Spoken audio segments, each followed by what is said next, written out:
Hello guys, welcome back to micro classes. हमारे BEd की important questions की series चल रही है, जिसमें आज का हमारा टॉपिक रहने वाला है उपलब्धि परीक्षण, निदानात्मक परीक्षण व उपचारात्मक शिक्षण क्या होता है। इन्हें आप इंग्लिश में अचीवमेंट टेस्ट, डायग्नोस्टिक टेस्ट व रेमेडियल टीचिंग कह देते हैं। इनका क्या अर्थ होता है, इनकी क्या विशेषताएं हैं या फिर इनमें क्या अंतर है, यह सब हम इस वीडियो में देखने वाले हैं। अगर आपके बीएड एग्जाम की बात की जाए, यह क्वेश्चन आपका शॉर्ट क्वेश्चन के रूप में आता है। या तो आपसे किसी भी एक चीज़ का अर्थ पूछ लेंगे पेपर वाले, या फिर किन्हीं भी दो में आपका डिफरेंस पूछ लेंगे, किन्हीं भी दो में डिफरेंस बताओ, आएगा शॉर्ट क्वेश्चन के रूप में ही। सबसे पहले आपको उपलब्धि परीक्षण के बारे में देख लेते हैं। उपलब्धि परीक्षण क्या होता है? इसे आप निष्पत्ति परीक्षण या फिर अचीवमेंट टेस्ट भी बोल देते हैं। आप टीचर हैं, आप क्लास में जाकर क्या करते हैं? बच्चों को पढ़ाते हैं, बच्चों को ज्ञान देते हैं अलग अलग विषय का। अलग अलग विषय पढ़ाते हैं आप, क्योंकि आप बच्चों को अलग अलग विषय का ज्ञान देना चाहते हैं। इसके अलावा बच्चों के बहुत सारे कौशल होते हैं, लेखन, पठन, सृजनात्मकता कौशल वगैरह, आप उनमें भी सुधार करना चाहते हैं। अल्टीमेट मोटो आपका एक ही होता है, जो आप पढ़ा रहे हैं बच्चे उसे समझ लें, उस चीज़ का बच्चों को ज्ञान हो जाए। अब समय समय पर आपको यह देखना पड़ता है कि जितना आपने पढ़ाया है उसमें से बच्चों ने कितना ग्रहण कर लिया है, उसमें से कितनी चीज़ बच्चे सीख गए हैं। ऐसे टेस्ट जिनका प्रयोग आप यह जानने के लिए करते हैं कि बच्चों पे कितना आ गया है, कितनी चीज़ें बच्चे इस टॉपिक में से समझ गए हैं या फिर इस सब्जेक्ट में से समझ गए हैं, ऐसे सभी टेस्ट को हम उपलब्धि परीक्षण कहते हैं। यहाँ पर आप चेक कर सकते हैं, एक शिक्षक द्वारा विद्यालय में प्रयोग किए गए ऐसे परीक्षण, या तो वह कोई टेस्ट ले बच्चों का स्कूल में, या फिर कोई एग्ज़ाम ले, एक ही बात होती है दोनों की। कोई एग्ज़ाम ले या फिर कोई टेस्ट ले, अगर वह कुछ टेस्ट या एग्जाम ले रहा है जिनमें वह छात्रों द्वारा अर्जित उपलब्धि, ज्ञान व कौशल, जितना बच्चों ने ज्ञान व कौशल ग्रहण कर लिया है उसकी जानकारी लेना चाहता है कोई टीचर, उसे हम कहेंगे उपलब्धि परीक्षण। इससे क्या फ़ायदा होता है? टीचर को यह पता चल जाता है कि उसका शिक्षण कार्य कितना प्रभावी रहा, उसे उस शिक्षण कार्य में कहाँ तक सफलता मिली। सीधी सी बात है, उपलब्धि परीक्षण में आप यह जानने की कोशिश करते हैं कि बच्चों ने कितना सीख लिया है, कितना उनमें सुधार हो गया है। उपलब्धि परीक्षण की परिभाषा दे देते हैं। फ्रीमैन के अनुसार शैक्षिक उपलब्धि परीक्षण वह है जो किसी विशेष या तो किसी एक विषय में या फिर पाठ्यक्रम के अलग अलग विषय में जो छात्र हैं या फिर व्यक्ति हैं उनके ज्ञान, समझ व कौशलों का मापन करता है। यहाँ पर भी वही बात बताई गई है, किसी विषय में बच्चों के ज्ञान व कौशलों का मापन जो टेस्ट करेगा उस टेस्ट को हम उपलब्धि परीक्षण कहते हैं। अब उपलब्धि परीक्षण की विशेषताएं देख लेते हैं। विशेषताएं, लाभ या उद्देश्य, कुछ भी आए आपके पेपर में हेडिंग बनाकर आप लिख सकते हैं। अगर लॉन्ग में आता है, अदरवाइज लॉन्ग में नहीं आता, शॉर्ट में ही आता है, पॉइंट बनाकर ही आप जो के तो लिख सकते हैं इन्हें। यह छात्रों के ज्ञान व कौशल का मापन करता है। अलग अलग विषय में छात्रों ने कितना सीख लिया है उसको बता देता है। ये मैंने नाउन बच्चों को पढ़ाई, अब वे नाउन में से बच्चों ने नाउन कितनी सीख लिया वो मुझे बता देंगे। जैसे मैंने नाउन पढ़ाया बच्चों को, उसके बाद नाउन के बारे में एक टेस्ट ले लिया 10 नंबरों का, सभी बच्चों के 7 या 8 के समथिंग नंबर आए, मैं समझ सकता हूँ नाउन लगभग उन्होंने समझ लिया है। दूसरा पॉइंट हमारा हो जाता है उपलब्धि परीक्षण छात्रों की विभिन्न विषयों में उपलब्धि की मात्रा को ज्ञात करते हैं। यही बात है, अलग अलग विषयों में छात्रों ने क्या चीज़ ग्रहण कर लिया, कितना ज्ञान हासिल कर लिया है, उसे बता देंगे उपलब्धि परीक्षण। थर्ड पॉइंट है हमारा, उपलब्धि परीक्षण से छात्रों की वर्तमान प्रगति का पता चलता है कि वर्तमान में कितनी नॉलेज है उन्हें। फोर्थ पॉइंट है, विषयों की विभिन्नता के अनुसार अलग अलग परीक्षण बनाए जाते हैं। जो उपलब्धि परीक्षण है वे अलग अलग विषयों के अनुसार अलग अलग बनाए जाते हैं। मतलब मैथ का आपका अलग होगा, इंग्लिश का टेस्ट अलग होगा, हिंदी का टेस्ट अलग होगा। फिफ्थ पॉइंट है, इससे शिक्षण की असफलता या सफलता का पता चल जाता है। यह बात भी है, बच्चों को कितने नंबर आ रहे हैं उससे हम पता चला सकते हैं हमने कैसा पढ़ाया। छठा नंबर हो जाता है हमारा, यह शिक्षण अधिगम प्रक्रिया में सुधार करता है, या तो आप कहीं भी रख सकते हैं। सेकंड पॉइंट हमारा आज का है निदानात्मक परीक्षण, नैदानिक परीक्षण, जिसे आप डायग्नोस्टिक टेस्ट भी बोलते हैं। अब उपलब्धि परीक्षणों में हम क्या जानते थे कि बच्चों ने कितना सीख लिया है। अब हम यह जान रहे हैं कि बच्चों ने कितना सीख लिया, कितना ज्ञान ग्रहण कर लिया है। यहाँ पर कहीं ना कहीं एक चीज़ छूट गई कि बच्चों ने क्या चीज़ नहीं सीखी है और किस चीज़ का ज्ञान बच्चों ने नहीं ग्रहण किया है। अब अगर हम ऐसे टेस्ट का निर्माण करते हैं जिसके द्वारा हम यह जानना चाहते हैं कि बच्चों ने क्या चीज़ नहीं सीखी या फिर कहाँ उन्हें सीखने में प्रॉब्लम आ रही है, या फिर अगर वे पढ़ रहे हैं, सीख रहे हैं, शिक्षा ग्रहण कर रहे हैं, तो उनकी शिक्षा ग्रहण में क्या क्या समस्याएं हैं उनकी। अगर हम उन समस्या के क्षेत्रों का पता करते हैं, या फिर बच्चों ने कौन सा टॉपिक या कौन सी चीज़ नहीं सीखी है उसका पता करते हैं, उस चीज़ का पता करने के लिए हम जो टेस्ट बनाएंगे उस टेस्ट को हम कहेंगे निदानात्मक परीक्षण। यहाँ आप देख सकते हैं निदानात्मक जो शब्द है निदान से बना है, मतलब डायग्नोसिस से। अब इसका अर्थ होता है आपका किसी समस्या को पता लगाना। यहीं से आपका क्लियर हो जाता है जो बच्चों की समस्या है, जो बच्चों की समस्या का क्षेत्र है, जहाँ पर बच्चों को प्रॉब्लम हो रही है पढ़ने में, सीखने में, लिखने में या फिर शिक्षा ग्रहण करने में, जो उनके टिपिकल टॉपिक है जो वे समझ नहीं पा रहे, जब हम उनकी पहचान करते हैं उसे हम कहेंगे निदानात्मक परीक्षण। यहाँ पर आपका लिखा हुआ है शिक्षक द्वारा प्रयोग किए गए ऐसे परीक्षण जिससे वह यह जानने का प्रयास करे कि छात्र क्या त्रुटि कर रहे हैं, मतलब पढ़ने लिखने में कहाँ पर गलती कर रहे हैं, उन्हें कहाँ कहाँ कठिनाइयाँ आ रही हैं, या फिर उनके कमजोर बिंदु कौन कौन से हैं तथा इनका क्या कारण है। अब बच्चों की क्या प्रॉब्लम्स हैं, क्या चीज़ बच्चों पे नहीं आती है और वह क्यों नहीं आती, इन सब को हम जानते हैं निदानात्मक परीक्षण के द्वारा।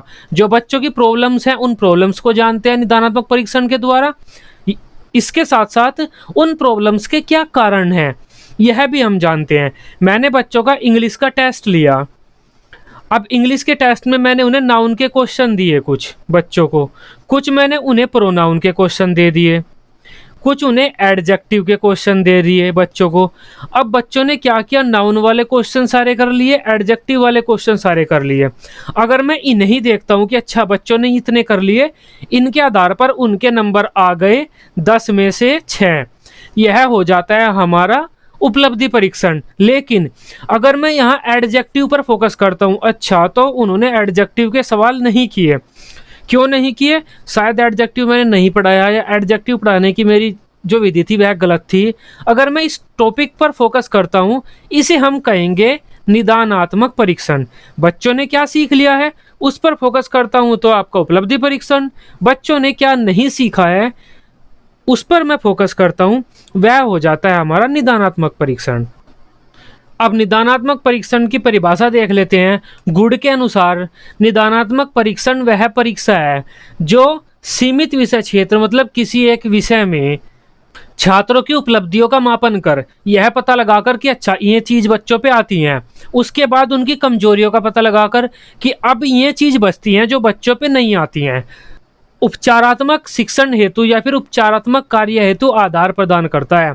निदानात्मक परीक्षा के बाद हमें जो टॉपिक मिलते हैं कि यहाँ पर बच्चों की समस्या आ रही है, उसके बाद हम उपचार करते हैं, उसे हम बोलते हैं उपचारात्मक कार्य या फिर उपचारात्मक शिक्षण। अब निदानात्मक परीक्षा क्या है, जो बच्चों की कमजोरियों का पता लगाकर उपचारात्मक कार्य हेतु आधार प्रदान करे, उसे हम निदानात्मक परीक्षा कहेंगे या फिर निदानात्मक परीक्षण कहेंगे। अब इसकी विशेषताएं वगैरह देख लेते हैं, विशेषताएं, लाभ या उद्देश्य क्या क्या होते हैं निदानात्मक परीक्षा के। सबसे पहला बात तो यही हो जाती है कि बच्चों ने क्या नहीं सीखा यह उससे संबंधित होता है, क्या सीखा है उससे संबंधित होता है आपका उपलब्धि परीक्षण, क्या नहीं सीखा है उससे संबंधित होता है आपका निदानात्मक परीक्षण। सेकंड हमारा हो जाता है यह शिक्षा के क्षेत्र में आने वाली समस्याओं की जानकारी देता है कि वर्तमान समय में बच्चे कौन सी समस्याएं महसूस कर रहे हैं हम जो पढ़ा रहे हैं। थर्ड पॉइंट हो जाता है हमारा जो छात्र जो गलतियां कर रहे हैं उनका हमें पता चल जाता है इससे। फोर्थ पॉइंट होता है हमारा उपचारात्मक शिक्षण के लिए आधार मिलता है। अब उपचार अगर हम किसी बच्चे का करेंगे, कहाँ पर समस्या आ रही है, उससे पहले यह तो पता करना पड़ेगा ना समस्या क्या है। अब समस्या क्या है यह जानना ही तो हमारा निदानात्मक परीक्षण है। पांचवा पॉइंट हो जाता है इस परीक्षण में प्राप्तांकों का कोई स्थान नहीं होता। अगर हम कहें बच्चों के 10 में से हमने 6 नंबर दिए तो यह उपलब्धि परीक्षण है कि बच्चों के 10 में से 6 नंबर आए, उपलब्धि आई उनकी इतनी। लेकिन अगर हम इस चीज़ पर ध्यान दें कि 4 क्यों नहीं आए, कहाँ दिक्कत रही, उसे हम कहेंगे निदानात्मक परीक्षण। और उसमें हम फोकस नहीं करते 4 नंबर क्यों कम आए बच्चों के, या फिर बच्चों को नहीं बताते कि आपके 10 में से 4 नंबर कम आए, यह हम बात नहीं बताते, नहीं इस पर फोकस करते। छठा नंबर हो जाता है हमारा यह शिक्षण प्रक्रिया में सुधार के लिए अत्यंत आवश्यक है। अगर हमें बच्चों की परेशानियों का ही पता नहीं चलेगा तो हम किस तरह से सुधार कर देंगे, इस वजह से वह बहुत इंपॉर्टेंट है शिक्षण प्रक्रिया में सुधार के लिए। लास्ट टॉपिक हमारा आज का हो जाता है उपचारात्मक शिक्षण, रेमेडियल टीचिंग किसे हम बोलते हैं। उपचारात्मक शिक्षण का मतलब है जब हमने बच्चों की समस्या का निदान कर लिया, पहचान लिया उसे कि बच्चों की क्या समस्या है, उसके बाद उस समस्या को दूर करने के लिए हम एक ऐसे शिक्षण की व्यवस्था करते हैं जिसमें बच्चों की वे प्रॉब्लम दूर हो जाएं। हमने देखा था कि बच्चे एडजेक्टिव के जो सवाल थे वे सही नहीं कर रहे थे, तो हमने एडजेक्टिव से संबंधित 2-3 क्लास ले ली उनकी। नेक्स्ट टॉपिक एडजेक्टिव ही शुरू कर दिया, इसी पर ही ज़्यादा फोकस करने लगे। उसे हम कहेंगे उपचारात्मक शिक्षण। जो बच्चों की समस्या थी, उस समस्या का निदान करने के बाद हम उस समस्या को दूर करने के लिए जिस शिक्षण की व्यवस्था करते हैं उसे हम उपचारात्मक शिक्षण बोलते हैं। इसे आप यहाँ से समझ सकते हैं, जैसे चिकित्सा जगत में एक डॉक्टर क्या करता है, रोगियों की जो समस्या है उसका निदान करता है, मतलब उसका पता लगाता है, उसके बाद वह उसका उपचार करता है। ठीक इसी प्रकार शिक्षा के जो क्षेत्र है, शिक्षा के क्षेत्र में एक शिक्षक बच्चों की जो समस्या है उसका निदान करता है, पता लगाता है विभिन्न परीक्षणों निरीक्षणों के द्वारा उनके मार्ग में कौन कौन सी कठिनाइयाँ आ रही हैं, और उसके बाद में उन कठिनाइयों को दूर करने के लिए शिक्षण की व्यवस्था करता है। इसे ही हम उपचारात्मक शिक्षण बोलते हैं।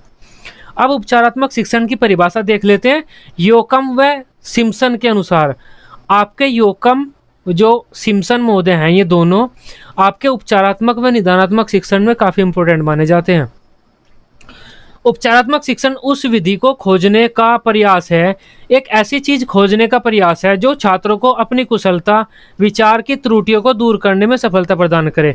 मतलब जो बच्चों के कौशल हैं या विचार हैं उनमें जो भी कमियां हो रही हैं, अगर वे दूर हो रही हैं बच्चों की, या ऐसी कोई चीज जो बच्चों की त्रुटियों को दूर कर रही है, उसे हम कह देंगे उपचारात्मक शिक्षण। ये योकम व सिम्पसन ने कही थी बात। अब इसके उद्देश्य, लाभ व विशेषताएं देख लेते हैं। उपचारात्मक शिक्षण के क्या क्या होते हैं। सबसे पहला तो हमारा यही होता है, यह कठिनाइयों को दूर कर देता है जो बच्चों के मार्ग में आ रही होती है पढ़ाई के। दूसरा पॉइंट हमारा होता है, इससे व्यक्तिगत विकास पर बल दिया जा सकता है। मतलब हम प्रति बच्चे को उत्थान कर सकते हैं, प्रति बच्चे का ऊपर उठा सकते हैं उसे, अगर वह पीछे रह गया है।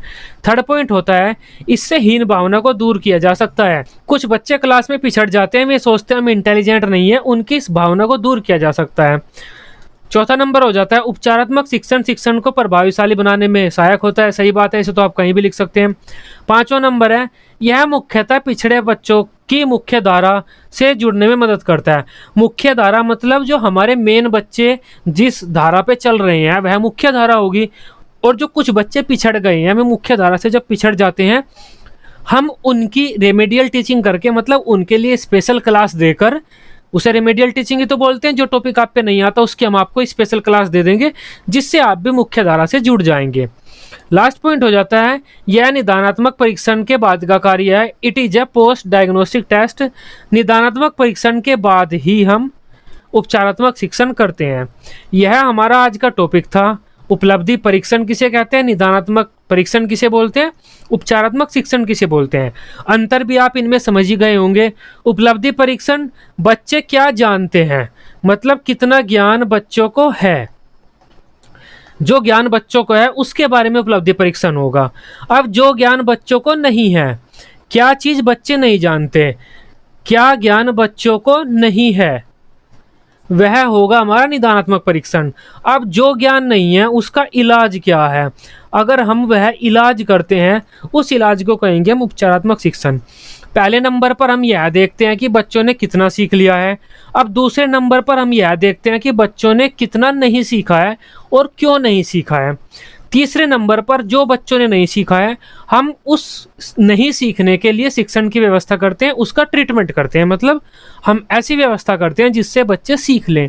यह हो जाता है हमारा पूरा शिक्षण। आई होप इन तीनों में क्या अंतर होता है व इन तीनों का क्या अर्थ होता है अब आप समझ पाए होंगे। वीडियो आपको अच्छी लगी हो, आप इसे अपने बीएड ग्रुप्स में शेयर कर सकते हैं। बीएड की इसी तरह से डेली रेगुलर क्लासेस लेने के लिए आप इस चैनल को सब्सक्राइब कर सकते हैं। Till then, bye bye, take care.